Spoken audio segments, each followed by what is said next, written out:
I feel like there is also something that leaves a bad taste in our mouth where you reject the institution but Mm. insist on holding on to the title. Diana is in the midst of one of her "I'll show you" tantrums when she loses her life. There's still blood on the wound, is what I'm trying to say. The sting is still painful. I think Mm. Prince Harry is committed to making it work because he was so devastated, his father and mother's separation. But I don't think Meghan Markle is as committed.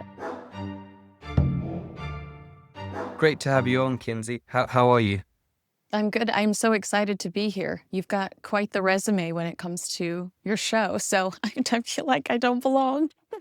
Well, I've been watching you quite a bit on your YouTube channel and Talk TV and GB News, and you've just provided great analysis, in particular the royal family. I mean, how did you get involved, and how do you essentially know so much about what goes on in the royal family? Well, I think that it was just an interest of mine. I was a morning news anchor in New Orleans, Louisiana, and I kept sneaking stories about the royal family into our morning show. And why? I'm in New Orleans, Louisiana. They want to talk about Mardi Gras. So that's how I knew that this was something I wanted to pursue full time. And the way that I've developed my contacts is to just pick up and go to the UK and pick up and network wherever I can and develop really strong contacts that I'm confident in. And so far, so good. I mean, I was one of the first people to say, please leave Catherine, the Princess of Wales, alone, because once you all know the truth, you're going to be so ashamed of yourselves. So, yeah, I think if I were to give anybody any tips, it would be pack your bags, pay for yourself, spend a significant amount of time as close to the sources or as close to the, I should say, as close to the topic as you can. And for me, that's to spend as much time in London as I can. And Harry and Meghan are practically my neighbors here in Southern California. Wow. I mean, what drove that interest in the first place with the royal family? Obviously, you're American, and so what drew that sort of love and passion for the royal family?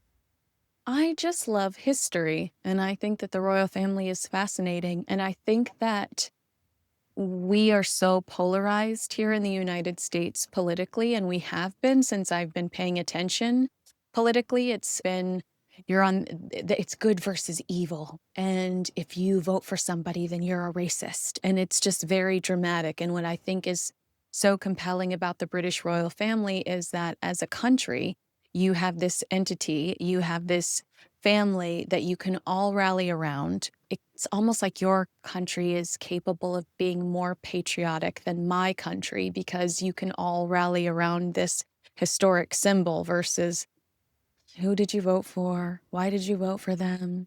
Yeah. What reality show were they on? It just doesn't, it's I just think the history is fascinating and I love how beautiful and patriotic the pomp and ceremony can be. I mean, it's so fascinating to hear you say that because sometimes it feels with a lot of Brits that we're not patriotic enough in terms of when, especially when it comes to royal family. We often look at America and we think, oh, wow, there's so much more patriotic than we are. And I don't know, maybe some more recent thing in the UK where it definitely feels like there's a lot more people who are nowhere near as proud to be British. We often talk about all the bad stuff Britons are rather than the good. So it's really refreshing to hear somebody like yourself saying how good it is to have a royal family and how it can bring that patriotism in the UK. Yeah, I remember when the Queen passed away, because anytime you do anything big over there, I hop on my airplane with my excessive luggage. I like them saying your suitcase is overweight. Should be, it's just, it doesn't faze me anymore. I know it's overweight. Yes, I am. I remember when the Queen passed away, stepping out of the Buckingham Palace media arena and watching people trying to get in line to pay their respects to Queen Elizabeth. Just thousands of people walking in the same direction down the street, and how moving that image was, that all of these people had the same objective, and that was to say goodbye to this woman who gave her entire life to this truly a life of service. That was so gorgeous to me. But trooping the color, I mean, just all of it, it's just absolutely beautiful. And I mean, I really do, I admire it. How much news coverage did the Queen's passing get in America? Obviously, in the UK, news cycle dominated it for a while. What about in the States? Was it considered a really big deal? It was a huge deal because she was like, I feel it's not I feel like it's almost inappropriate to say, but she was like a grandmother to us. She was Right. stability. She was always there. She was someone we could count on. She never was controversial. Even in the last few years of her life with Harry and Meghan, no one ever said she's probably the royal one. Yeah. Everybody, she's just always been somebody that we could count on. And so there was a lot of coverage and a lot of sadness that also, I know it's a controversial thing to say, but truly, I don't feel this way anymore.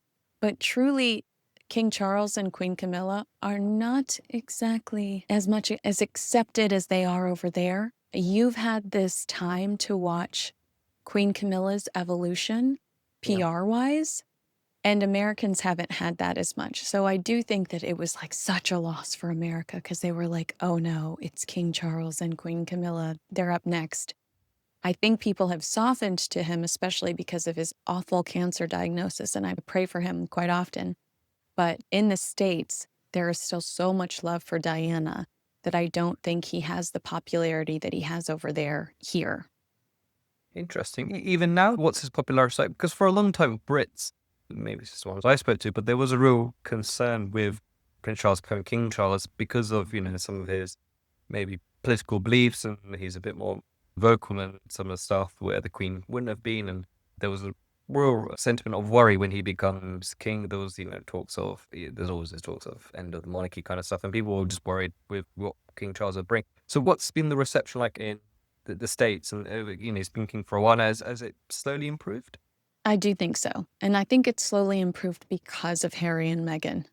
I mean, obviously our hearts are going to soften towards him. He's been so upfront, and it's interesting the way he's allowed us to see into his cancer diagnosis and that journey. We understand he travels to London once a week for whatever his treatment is.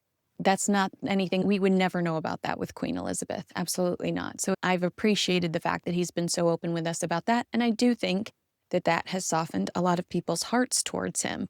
I also think the way that Harry and Meghan relentlessly went after the royal family and King Charles in the midst of so much loss, in the midst of the loss of Prince Philip, his father, Yeah. his mother, the illness with Catherine, that people sat back and said, you know what? If I have to choose a side, I'm going to choose this guy's side because he's dealing with all of this other stuff. And these guys are complaining in the middle of a global plague about titles and tiaras. I can't relate, you know?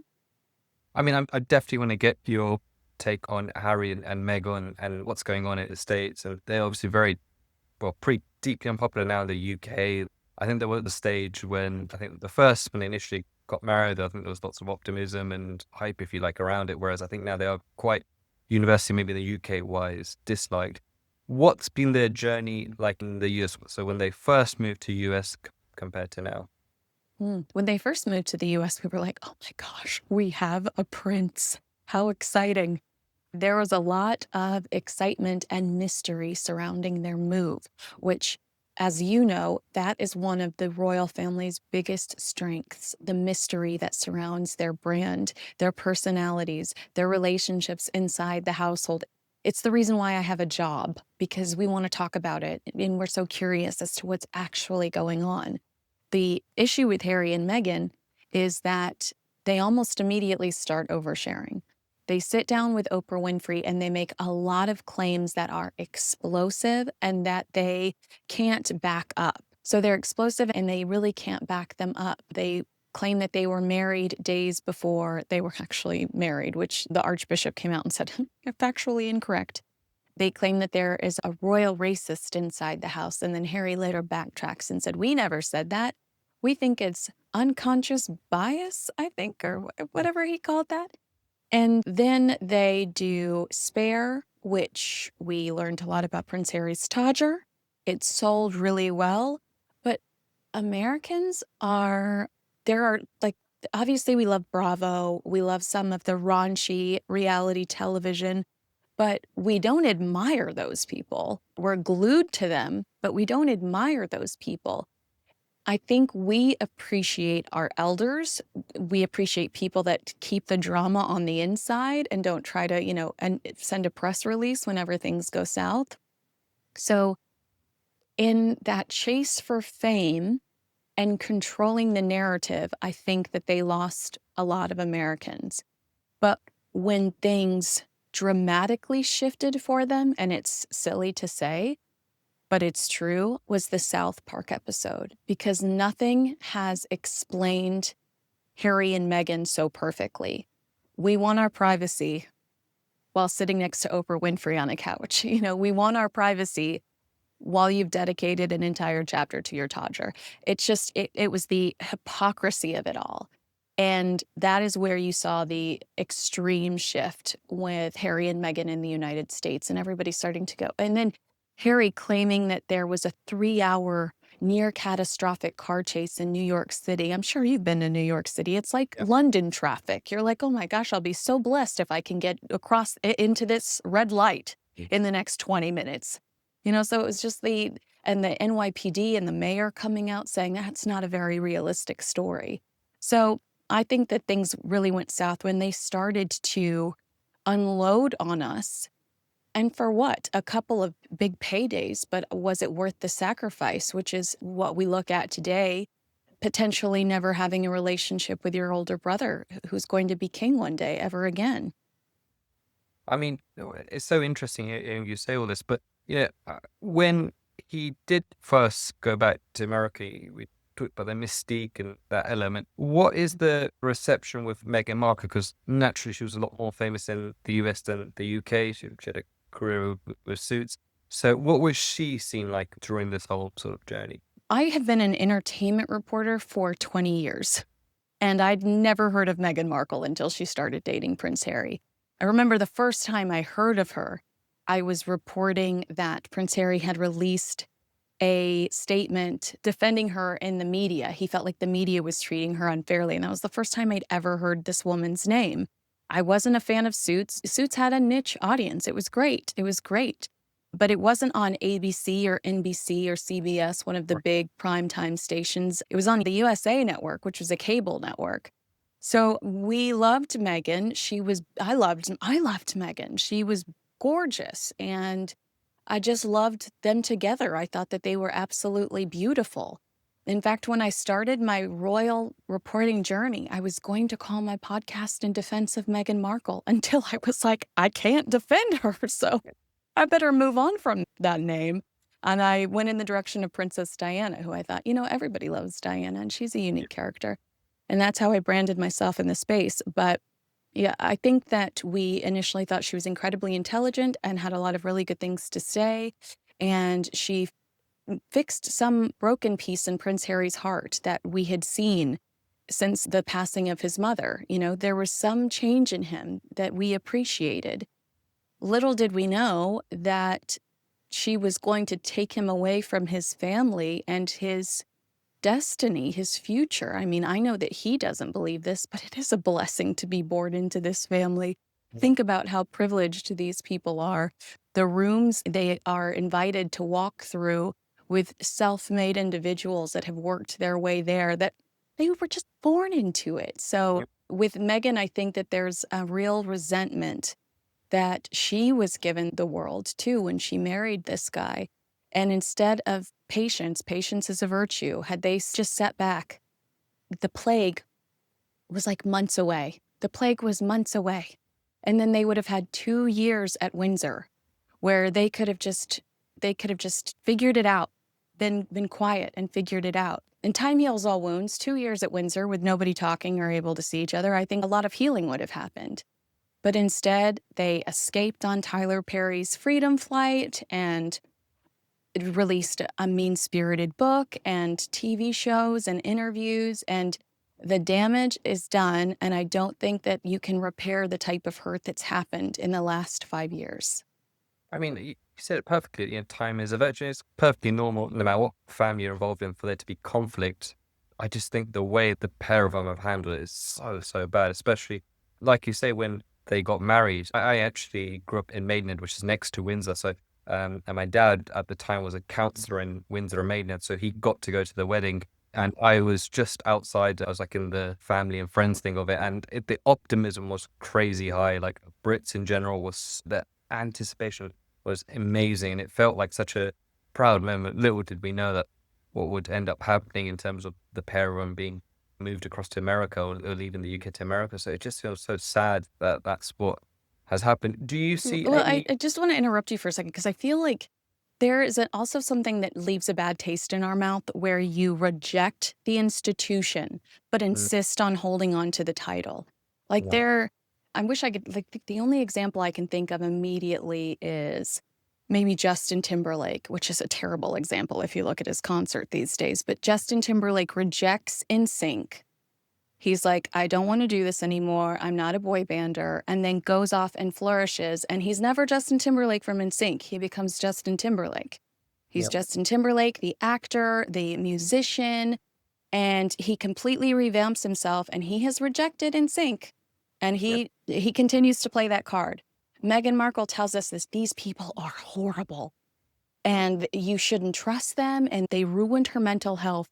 But she insists on clinging to this title, and everything she releases and tries to sell these stupid Americans, I'm one of them, she's trying to sell to me, is got a royal type of crest on it. And I think that that is one of the things that is so unforgivable.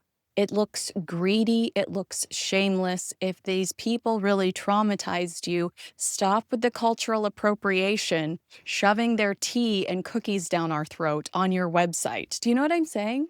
Yeah, no, definitely. She would have so much more respect from most people if she just outright rejected it completely. Because then you could say signing up for something. Maybe I still disagree with it, but it should get so much more respect if she just said, "I'm no longer part of this royal family. I want nothing to do with it. I'm my own person, own right." I would still disagree with it, but I'd completely have so much more respect for her and Prince Harry if they acted like that. But it just seems like they still are clinging on to some aspects of the royal family, and they've done this stuff so publicly. I think it's very hard for us as non-royal family members to forgive them, let alone the people that they've actually hurt. And you look at the way they spoke about the Queen when she was live on TV with the Oprah. You look at all that sort of stuff, and I think for a lot of people, I think it'll be very hard to get over those things. Yeah. And it's the fact that it looks relentless in the sense that they're trying to monetize it. It would be one thing if she was like, I'm just Megan Sussex at the PTA, I'm Megan Duchess of Sussex at the PTA meeting. But she wants to be the Duchess of Sussex on the jam she sends to her friends that she needs them to post about because she wants everybody to buy her jam. It's so hypocritical that as like a normal person, you're like, how can you do this? Honestly, how do you, it's shameless is the only other way I know how to describe it. Well, it seems like people are agreeing with us, or people are seeing through this Meghan Markle. Because from what I understand, please correct me if wrong, she's been doing very poorly in her ventures recently with Spotify, Netflix. Just how bad has these ventures gone? Well, I would say that she is closer to Prince Andrew on the when you look at any polling, she's closer to Prince Andrew than she is to the Prince and Princess of Wales. And I think that that's got to be incredibly detrimental. But there is something interesting going on behind the scenes, branding wise. We have to acknowledge that she is, according to her and her team, selling out every time she releases something, whether it's a jam or a rose, it sells out. I don't understand how that's a realistic strategy to make a living where nobody can ever get the product you're trying to sell. Like there's hype, but how long can you maintain hype around loose fruit spread? It's a serious concern. And so I'm wondering how much of that is being managed behind the scenes on purpose because it's the only positive press she has had in the last few months, or since 2025 started, I think. It's the only positive. Meghan Markle sells out. Meghan Markle sells out. Meghan Markle. How? And then she's having to email certain customers saying, I actually don't have the product you bought, which is, I'll issue a refund. I mean, that's what business that is partnered with Netflix, who's supposed to have their you know what together, is making those types of mistakes. So I don't know how much is genuine. I don't know how much of her business success is actually genuine and how much of it is totally crafted for the rare positive headline, because the majority of the headlines have been negative.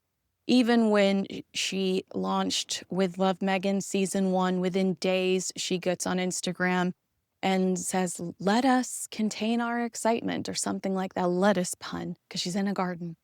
Mhm. Season two's coming.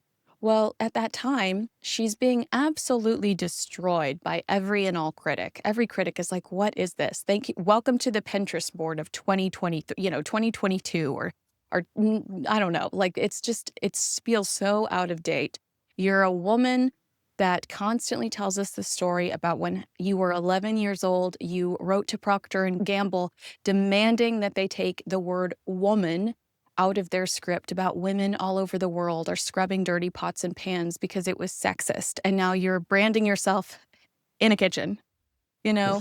So, yeah, I think that people are kind of waking up to it. But the fact that she, in the midst of all this negative press, all these parodies, announces season two, we know that it was recorded back to back with season one. It's like the way that they try to manipulate the narrative, it's never ending. And I think they complain about the royal family doing that. And it seems like they've just tried to copy the same playbook, but they're doing it way worse because the royal family has a team of people that are smarter than they are, Yeah. that are actually handling their business. See, so with season two coming up, is that popular in America? Are people interested in it? Because all again, just talking in terms of UK, I've not seen much of anything positive about season one. I didn't even know there was the season two. But is it seen with like excitement? I think it's like morbid curiosity. It's like, oh my God, what is she going to do this time? What is she going to do this time? What? Because in the first season, she takes like a bag of pretzels that is from the store and she puts it into another plastic bag that doesn't have a label on it. And she's like, "This is how I welcome my friends that are spending the night." That's not a hack. You just moved a Right. bag of Okay. pretzels into another bag. Like, that's not. Or the cutting up the fruit into a rainbow. Like, oh my gosh, who's got time to do that? But good Lord, God love her. Is there excitement around it? No. What we understand, I mean, her first show in Netflix released a list of 7,000 of their shows that have aired this year, and Meghan fell to 383 on that list of most viewed shows. Prince Harry's polo show was in the 3,000s. So I wouldn't Wow. say that these are projects that the general public is eager to consume. But what I do think that is that Netflix has partnered with her on the retail side. And so it's in their best interest to continue to push her because they have made this investment in her on the retail side. There are reports that her Netflix contract is dead. The original one is dead, yes. But I agree with some reporters that believe that she'll get a season three because Netflix, if they completely shut the door on her, they're red faced. They look like losers. They look like they made a horrible investment. So they have to play along. And they hope throughout the process that she will continue to sell product. But she's got to have the inventory if she really wants to sell that product.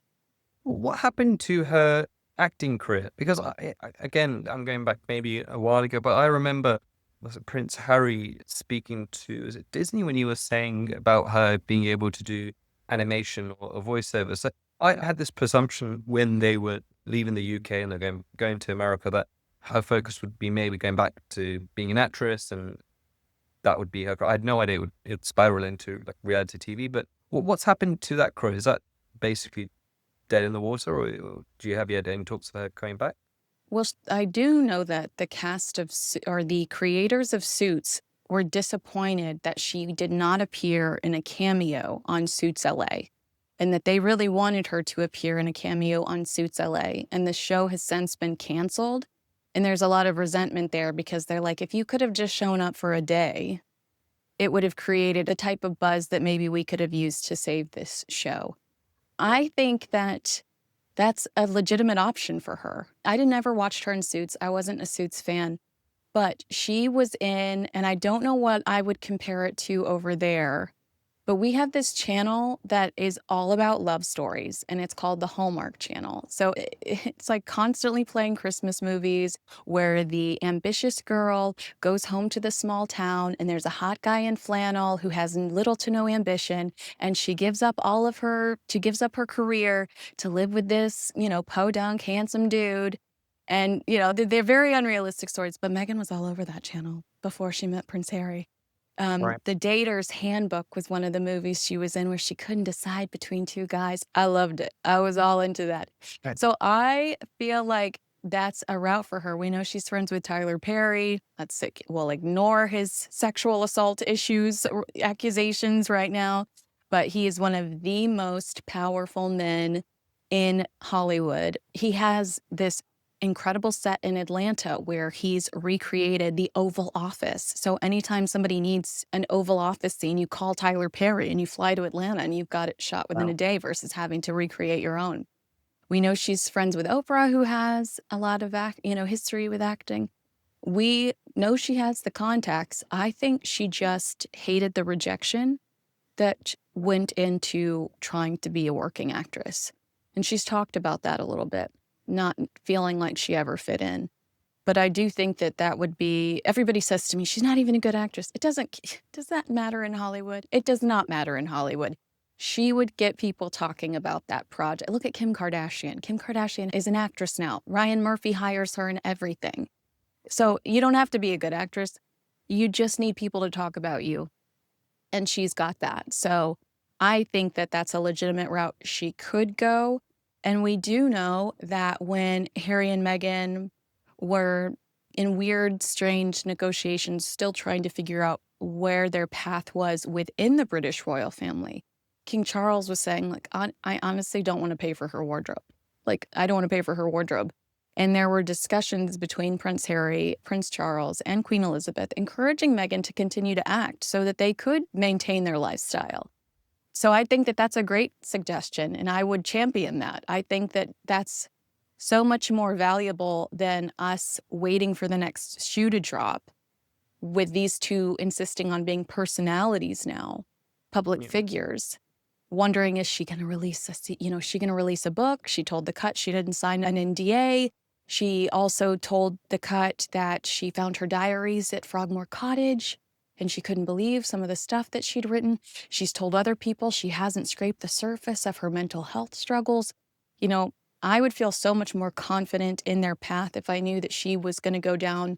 And remember, JFK Jr. did like a cute little cameo on Murphy Brown. Meghan Markle doesn't have to commit to 3 months of filming Suits. She could just show up for the day and be a receptionist in something and it would blow up. So I think that that is the best option out of all the options. I definitely agree. I mean, the thing is, they've tried this personality thing and it's not really worked. She's not really been that popular. And so it would make sense for her to go down something that she's done before. And has been, whether we think she's good or bad, she has been successful in this craft. So why not give it another go and why not try? And, she could easily, it wouldn't be that hard, like you said, to do these cameos. And I think there'd be a lot of interest if she did do cameos in these films. I have no doubt people would be interested. They'd be more interested in seeing her in a cameo, I feel like, than watching her on Netflix talk about whatever she's talking about. Then it'd be way more interest in that. What's going on with Prince Harry right now? Because I've spoken to Dan Wooten, who I think you've spoken to in the past as well, and he Yeah. speaks a lot about the royal family and their difficult relationship, Prince Harry and Meghan Markle. And I know there's been rumors of divorce and all this sort of stuff for the last few years. What's going on there? Are they in like a stable relationship? Well, here's what I will say. Prince Harry spent over a week away from his family recently when he visited Africa. He went to Angola. He rewalks Princess Diana's footsteps to highlight the Halo Trust. But then he went and spent a couple of days in Botswana. And we understand that he met with his quote unquote second mother, a filmmaker named Tanya TJ Jenkins. And he says he calls her mom, but he calls Princess Diana mom because there's only one mom, but he calls Tanya mom. And so Right. I would ask you, when do we go home? When do we go home and we want to crawl in bed with our parents? It's when we feel lost. It's when we feel like we're failing, like we have no direction, and when we need to lick our wounds. There are also these rumors circulating that Meghan was trying to get a hold of him for days and couldn't contact him while he was in Botswana. So, I mean, that's what I really think about. Why is he feeling lost? Why is he running to the arms of this maternal figure? A lot of it, I think, has to do with the loss of Senabale, his charity that he created to honor Princess Diana. Dr. Sophie Shandaka, who he was clashing with, and that's why he resigned, saying that he hadn't been to Africa in 6 years before 2024 when he briefly stopped to see them, saying, he really lacked the enthusiasm for this charity. What does he have left? I mean, Well Child, okay, once a year he shows up to the UK in September to champion for Well Child. That's a great campaign. It's a great cause, but how much is he truly contributing to it? Invictus is all he's got. Okay, there's the African Parks charity, recently accused of raping local villagers, torturing them. And when Tony Blair's wife did an independent investigation for African Parks charity, they did find that they had misbehaved, but they refused, because African Parks charity would not allow them to. They refused to release the results of their investigation. They just promised that they would behave better going forward. So Prince Harry can't be the big face of that right now, because it's a poor reflection on him as being a member of the leadership team that ever happened with some of those rangers against local villagers. And so I think that he's really feeling lost right now. Meanwhile, Meghan is all worked up. She doesn't have enough product, according to her team. Her distributors are allegedly letting her down, which is why she can't keep things in stock. They are hypersensitive to online commentary about themselves. They have burner accounts. They watch what people say about them on social media religiously. Uh, she has, in my opinion, I think she's lost passion for the podcast, Confessions of a Female Founder, but there also is just little interest in it in general from the public. It did not do it. Her first week at Spotify, she takes on Joe Rogan, not nowhere near that with this new Confessions of a Female Founder podcast under the Limonada umbrella. And then her show was absolutely destroyed by legitimate critics who don't have any issue with her whatsoever. So I think there's a lot of tension in that house. I think it's probably a pretty miserable place to be. And I have spoken to people that worked for them domestically that say that when you and I go on TV and we debate how many people they've lost professionally, we're getting the number wildly wrong, because we're only considering communications person number 7 and marketing expert number 3. We're not thinking about the household staff, the domestic staff that they are apparently burning through behind the scenes. My one source told me that Meghan is ugly to them. She called it dehumanizing, the way Meghan made her feel. And she said that Meghan typically doesn't treat them poorly in front of Harry, because if she does, Harry actually steps in and defends the Wow. household, the employees. So she says Meghan makes sure that he typically doesn't see that behavior. But it doesn't sound like a happy place to be. They work from home. They're rarely seen throughout the community in Montecito. I cover the kind of the charity magazines. So, like if you're a big wig in Montecito and you donate to a lot of the local charities and you're a member of the scene, you want your picture taken in these magazines, they're never featured in them at local events and fundraising events. This life of service they promised to lead when they left the British royal family, we're waiting to see that. What does Archwell do? Asking for a friend. But I do think that it's tough at home. I'm sorry my answers are so long. I just have so much to No, say. no, it's so interesting. See, because it's one of those things that where you've also got a lot of information in terms of the source of what goes on behind the scenes, where most people don't have this information. We can see on the surface, and just on the surface, it doesn't look like a happy relationship, but it's really disturbing to hear how she treats people. I mean, there's always been those accusations, even within the royal family, how she's treated staff there, and it doesn't seem to be going away with her. What do you ultimately see with these two in terms of what happens with their relationship? I don't think Prince Harry would ever leave Meghan Markle. I think that he's wildly in love with her and he realizes he's sacrificed too much and there's no going back. I do think Meghan Markle would leave Prince Harry because she's always on to the next thing. I mean, look at her career. Look at the last 5 years of her life. Spotify didn't work, so now I'm going to Limonada. Archetypes didn't work, so now I'm going to Confessions of a Female Founder. American Riviera Orchard didn't work, so now I'm As Ever. I mean, she just bounces around. She bounces around from friend to friend, family member to family member. Thomas Markle would love a phone call from his daughter, but she's cut him off. I also think, and I'm not saying this in a judgmental way, but I do think, and maybe I should study the statistics, but they're two people from broken homes. I think Mm. Prince Harry is committed to making it work because he was so devastated by his father and mother's separation.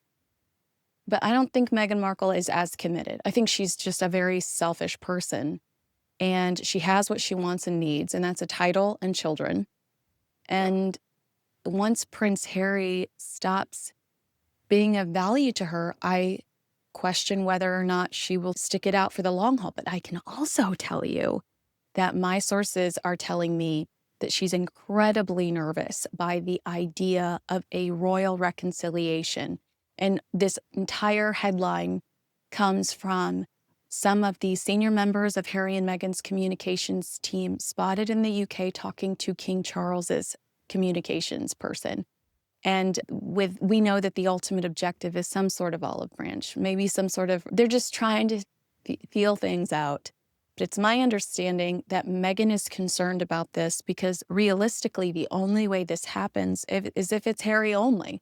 They don't want to welcome Meghan back. They don't trust her. They feel like she's a troublemaker.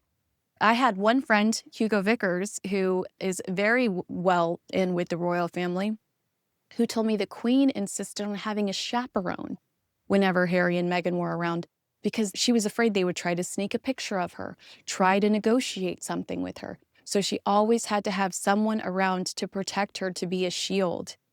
I still think that's the same with King Charles. King Charles isn't taking Harry's phone calls because Harry wants something from him, and it's not a hello. And so it's my understanding that the only way that Harry will get an inch closer to them is without Meghan.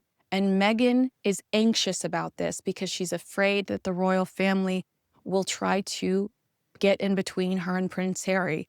And to that, I would say to you, if you're confident in your relationship and you're telling Jamie Kern-Lima that you're in your honeymoon phase, that's not something that you're going to think about at all. You're not going to think that it's even a possibility that the family could try to nudge you out. You would be so confident in your relationship that you'd go, yeah, go, do it, do it. Yeah. Well, it truly encourage it in some ways because, they have kids and I'm sure they wouldn't want what's happened with Harry and his dad to happen with them and their themselves. It would be awful experience. And I think that's really telling of Meghan's character that, she should be the one almost helping to encourage us, almost just being like, do what you have to do. It's your, it is, I think one of the most sad things of this whole discussion with these two is there is a father and son and who are not communicating with each other, which is, one is the king and the other one the king's son. And I think that's really, really a sad story. They have to go through advisors and different people to try and communicate. I think that's a very, very sad story from all of us to take. And surely there's got to be some sort of common sense used. I mean, what happens if they do reconcile Prince Harry and King Charles? Where does that leave Meghan Markle and all of this? Well, I think the big issue is not Meghan, it's Prince William. Because Prince William watched as his wife, who was scared for her life with cancer, as Harry and Meghan fans tormented them on the internet with conspiracy theories about a cheating scandal, a murder. At one point, Catherine was in a coma. At another point, she was deceased already. There's still blood on the wound, is what I'm trying to say. The sting is still painful. Because, I mean, if you think about the last 5 years, it's so much drama. It's the Oprah Winfrey interview.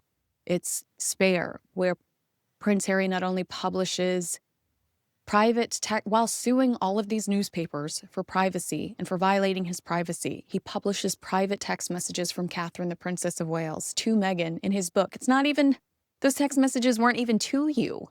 They were to your wife. And so he publishes those. He talks about a physical altercation between Prince William, basically painting Prince William as this like violent, angry, bitter man. Talks about how Prince William is ugly. how he's lost his mother's good looks and he's going bald. Karma's coming for you, Prince Harry. I've seen the top of your head. And then, right before it was announced that Catherine and the king had cancer, Omid Scobie releases Endgame, where he accuses, in the Dutch version that was accidentally leaked, the king and Catherine of being the royal racists. So it's been punch after punch after punch, you know? And I think that the biggest obstacle in Prince Harry and the king's way will be Prince William, because it's been recent that he's felt betrayed by his brother. As Harry and Meghan campaign to stop internet bullying, their fan base are some of the biggest bullies, and were tearing into this poor woman who was suffering from cancer. They accused her of faking her cancer. I mean, for the love of God, who would do that? So what's in it for Meghan Markle, or what happens to Meghan Markle if they were to reunite? I think I don't even know what the option is there. She is so obsessed with her own brand, and I think she would just try to ignore it. I don't think she's going to come back to the UK. I don't even think you're going to see her at Invictus 2027 when it's there. I think she's over it, and I don't think you'd see her engaging in any family stuff. I think she thinks she's better than it, and also, like, again, with the rejection thing, I think so much of this is about Meghan's own personal insecurities. Because what I heard that was said about the royal racism thing, it wasn't racist. It was curiosity. I think she consumed it as racism because of her own personal insecurities. And truly, I think that's what all of this boils down to. And a real nasty vengefulness and bitterness. They think they're playing from the Diana playbook, but they're not finishing the story. It's not happily ever after for Diana. Diana is in the midst of one of her "I'll show you" tantrums when she loses her life. They need to finish the story. It's not happily ever after. They do these things without considering the consequences. I mean, the baby thing, from what I remember, it was about the skin color of the baby, or something like that, which is just absolutely, it's not racism to make that suggestion. You look at most cultures, right? I'm British Indian, and Indians are different shades. I can almost guarantee my grandparents, if they were alive, or probably my parents, would wonder, regardless of who with my wife, or it's normal. Like, what's the shade? Brown people come in different shades. White people come in different shades, black people different shades. There's no, like, it's just a general, maybe it's a bit, I don't know, tone deaf or whatever, but I don't think in any scenario can you say that's racist. So the way they made that into such a big deal, it felt like somebody had said something a lot worse than what it actually come out as. You're absolutely right, because she says in the Oprah Winfrey interview that this is what led to her son not getting a prince title, which is factually inaccurate. Her son was to receive the prince title upon the queen's death. It's always, it's been that way for as long as the queen was alive. So that was ludicrous. That was ludicrous, and it was intentional. She was trying to say, this family is racist. We are the victims. Rally around us. They're poison. And yet continues to call herself a duchess. Absurd, absolutely absurd. So you mentioned about Prince William and the feud with Harry. Well, do you know when the last time they spoke? Their father's coronation, I know that there was an acknowledgement. I don't, hello, how are you? Head nod. But I don't think that there was any real communication. There was no phone call. There was no, talking to each other one-on-one. The Queen's funeral, there was a little bit of communication. And that was primarily because Harry and Meghan were trying to hijack this moment. They were there, and they decide they're going to go do a walkabout. And William was like, that's completely inappropriate. You're no longer working royals. But it would look good if we all went together. We would look united, and we should do this for the Queen. We should do this for the Queen. We should do this for our dad, who just lost his mother. So there was much more communication there. I know that Harry and Meghan tried to reach out about Catherine's cancer, but William and Catherine were suspicious of their motives and didn't engage, which I think is incredibly smart, Definitely. knowing how much these two like to spill and leak. So whether they've had a real, meaningful conversation in the last few years, I'd say no. I mean, it's interesting because all the polling I read about Prince William, he's so popular. There is obviously King Charles, hopefully he lives for a lot longer and that he beats the cancer and stuff. But I think Prince William, the anticipation for when he does become king is so high. He just seems to be so popular in the UK. So I think, like you said earlier, I think if Harry could somehow get that reconciliation with Prince William, I think that'd be a massive win. I'm not sure for what difference it makes to Prince William's life, but I think it'd be a much bigger win for Prince Harry than maybe Prince William if he could somehow get this reconciliation with his older brother, because the pair of them are just so popular from what I see. Is that the same in the US? Are Prince William, Prince Catherine very popular? Yeah. I mean, there was a poll last year or the year before that said that Prince William polled higher than all of our recent presidents. Like, we want Prince William Oh, to be our president. So, like a lot of world leaders, he polls the highest. And, I was thinking about this recently. First of all, what I would say to that is I think I'm speaking for a lot of people when I say that I would be disappointed as somebody that roots for the royal. And this is so petty. I'm sorry. I'm showing my pettiness here. But I would be so disappointed as somebody that's truly invested in the success of the British royal family if Prince Harry is brought back into the fold. I think yeah. actions should have consequences, and some things are unforgivable. And I think that they made the last few months and years of Prince Philip and Queen Elizabeth's life a living hell. They were Mm, so cruel towards the end of their lives.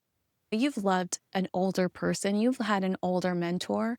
You wouldn't do anything that would make them frown or give them a bad day. And they were on the other side of the world threatening to release books and TV shows that were going to potentially tear down this institution that the Queen and Prince Philip had given their entire lives to. That's devastating to me. So I do think that there's a lot more in it for Prince Harry if he were to make up with Prince William, brand wise, overall likability, popularity wise. But as the head of the church, Prince William, as a King William, should offer some form of forgiveness or, because that's what the Bible says to do. But I don't think that it benefits him to have Harry anywhere near him because I think that Harry's very untrustworthy and he's proven that. So as a royal watcher, I would be disappointed if they brought them back into the fold. I would be like, oh my gosh, we know better. We know so much better. You can't trust these guys. And again, actions have consequences. If you let them back into the fold, who's to say they won't it won't be a redo? Meghan gets mad about something and she's on the phone with Oprah Winfrey or Gayle King and it's all over the American media the next day. There's just too much at stake. But I was thinking about Prince William becoming king and how much pressure has been on his shoulders ever since he was a little boy in comparison to Prince George, who just turned 12, and how much he doesn't have to deal with versus his father, and how I bet William appreciates that or enjoys seeing that lightness in Prince George. Because remember that Panorama interview? Diana is like, we should skip a generation. Prince Charles doesn't even want to be the king. It should go yeah. straight to William. So from a young age, as just a teenage boy, people have been debating whether or not it was time for William to be king. And I think we accepted it a long time ago. He's a great young man. He's a even better like adult and human being. But it's nice to see just the lightness and the stability of Prince George, knowing he doesn't have the kind of chaos that poor Prince William had to deal with because of that one interview and that one line that really put an unfair spotlight on a little boy. Definitely, and I think Prince William, the way he's handled it, his whole life has just been hosted perfectly. He seems just so similar to his grandmother in that sense, in terms of he just seems to really handle this so well. And I think the point on Prince William, yeah, for sure. I mean, your actions define who you are, and I think these two, in particular, in Meghan and Harry, I just think their actions over not just once or twice, the repeat actions and behaviors of these two just mean I don't know how on earth you could ever trust them again. I think maybe they could do something where they, like you say, offer a forgiveness and say, yeah, you're still my little brother, still of course I care and love, but that's pretty much it in terms of, because I think you bring these two in to the royal family. Like you say, it's a precious institution. These are two people very capable of destroying it, which it seems as if they don't get their way, they'd be pretty much prepared to do, which I think is pretty frightening. Yeah, and if you think about how the word weak is unfair, but if you think about how everybody talked about the slim down monarchy, I think the monarchy is much slimmer than ever anticipated, you know? And it's not like King William is going to have a lot of ambassadors. Let's hope that Edward and Sophie's children want to have some sort of participation, but they really haven't. And that's okay if they don't, because if they don't, that's all right. But you think about the ambassadors under King William, he's not going to have I think that Mike and Zara will step up and do a lot more to support because they love, love, love each other. I think we'll see more of the York sisters, which is fine. That's fine. I don't like Prince Andrew, but it's fine. But unfortunately, every time we see them, we're reminded of Prince Andrew. But he doesn't have the army that Queen Elizabeth and in some ways King Charles has had. King Charles has the Duke of Kent. There's no way that Prince William will have the Duke of Kent, unfortunately. He's getting up there. He's getting into old age. So it will be such a fragile reign. And you can't have liabilities like Harry and Meghan. Agreed. Well, it's been so amazing talking to you, Kinsey. I could carry on talking to you. So fascinating to learn more about the royal family and everything that's going on behind the scenes. We have a closing tradition on the show where I always ask the guests for an unpopular opinion that you have that you think should be popular. So it can be anything we discuss on the show. It can be something completely different. But yeah, an unpopular opinion that you have that you think should be popular. I have an unpopular opinion that I know will not be popular and will never be popular. And I'm so ashamed to say this, but I love Blake Lively's shampoo and conditioner. Make lively. Okay. She's like the worst person in the world right now. She's like Meghan Markle level hated. Everyone hates Blake Lively. I understand why. She recently targeted content creators and accused them of working directly with Justin Baldoni. They received subpoenas from the court and they've been asked for their bank. And I know, a horrible, horrible person. I'll never watch another one of her movies. I can't look at Ryan Reynolds the same way, but her shampoo and conditioner smells delicious and I am ashamed of Wow. it. How did you end up buying it or I don't getting want it? to talk about it. Well, actually, I think I bought it before all of the you-know-what hit the fan. Because Okay. I was at a place before she filed the lawsuit against Justin Baldoni. I was at a place where I was like, you guys, we should uncancel her. She's fine, right? Like, it's been a long enough time. And then she sued Justin Baldoni, and then Justin Baldoni brought the receipts, and I saw how dishonest she had, in my opinion, how dishonest she was being. And then seeing her going after these content creators over the last few months, I'm like, oh my God, I can't believe I bought her shampoo and conditioner, but it smells so good. I'm sorry. You're going to keep rebuying it? No, obviously not. I've learned my lesson. And sometimes when someone hugs me, they go, oh, you smell so good. And I have to lie. I'm like, do I? I don't know what that is. Must be the soap from the bathroom. Well, that's an interesting unpopular opinion. It's been amazing chatting with you, Kinsey, and thank you for your time. If you need a political one, I can tell you my favorite Trump tweet that's not very popular. Oh, okay, that's interesting. Yeah, let's do that My one. my my favorite Trump tweet is that I've never seen a skinny person drinking Diet Coke. Oh, that is classic. Very with none of it. So I know I'm not supposed to admit that I've scrolled through the old Twitter feed, that Trump Twitter feed, but I have. It's a guilty pleasure.